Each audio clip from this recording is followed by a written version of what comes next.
All right, you know what this is, right? It is the empty shelf because we've all seen it. It's become all too familiar. Every single day, it seems like we wake up and there's something different that is in short supply. It's like a guessing game going to the grocery store, yeah. Our supply chains still haven't recovered fully from the pandemic, but now there's a whole bunch of other problems getting mixed in. Let's start with the newest one, Adderall. It is a drug millions rely on. Yeah, you've probably heard that it is in short supply right now, and our verified team looked at if that is true and the possible causes. In 2020, more than 26 million prescriptions were filled for Adderall and its generic substitute. But a viral Twitter post by a pharmacist claims there's a nationwide shortage of Adderall with no end in sight. So let's verify. Is there a nationwide shortage of Adderall? Our sources are the Food and Drug Administration, the American Society of Health System Pharmacists, the National Community Pharmacists Association, health research company Trilliant Health, and Adderall maker Teva Pharmaceuticals.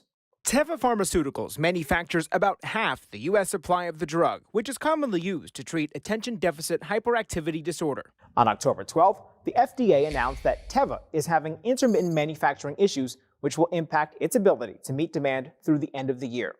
While other companies also make generic Adderall, the American Society of Health System Pharmacists says they can't produce enough to make up for the shortfall from Teva.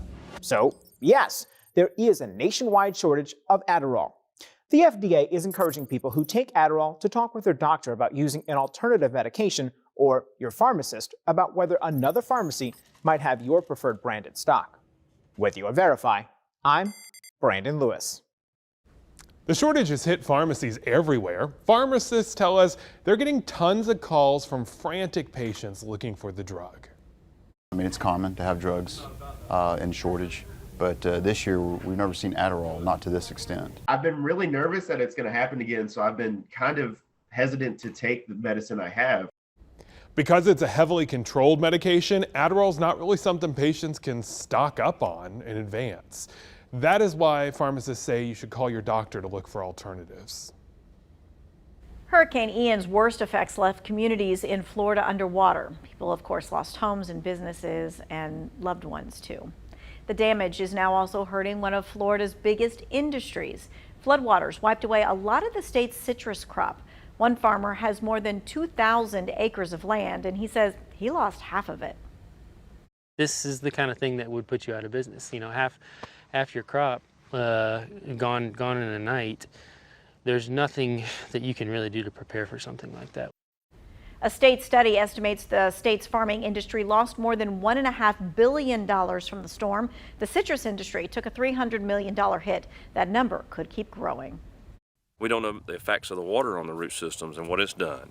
And so those are things that are long lasting that may not show up for 6 to 8 months. Well, the thing about all these shortages, of course, it means that you're paying more for things. It just is making inflation worse. Experts predict we could see orange juice prices rise 20%. And again, all stems from limited supply. But I would anticipate probably next year is when you're going to start hearing about how they have a shortage also. And that's because they just don't have enough water. For now, producers will have to rely more heavily on California oranges and imported citrus from South America. We're officially in Turkey Month, Thanksgiving just weeks away, and a shortage is driving up what you'll pay to stick a turkey on the table. Let's take a closer look.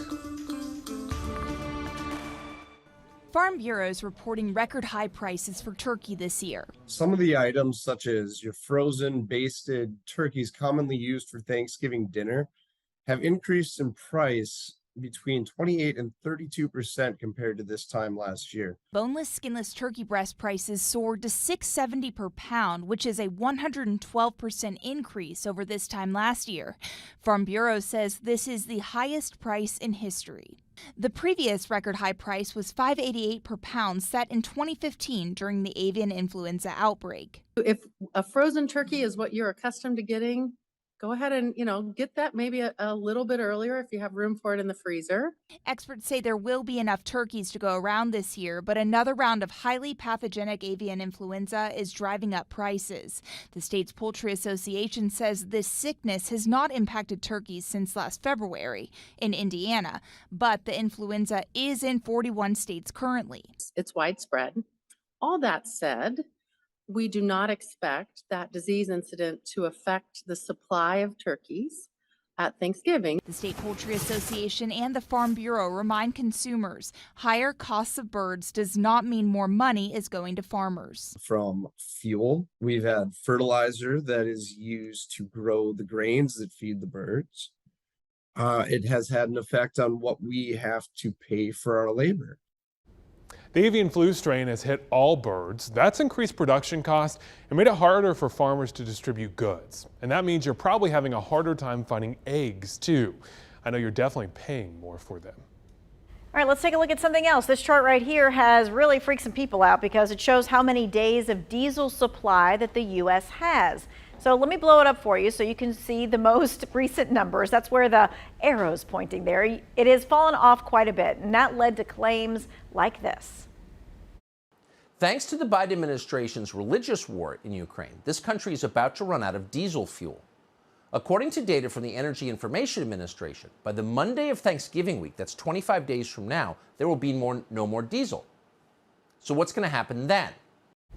Well, we spoke with experts to get context. The truth, that number represents how much diesel we have if all refineries stopped producing oil and we stopped importing it from other countries. Here's how Gas Buddy expert Patrick DeHaan explained it.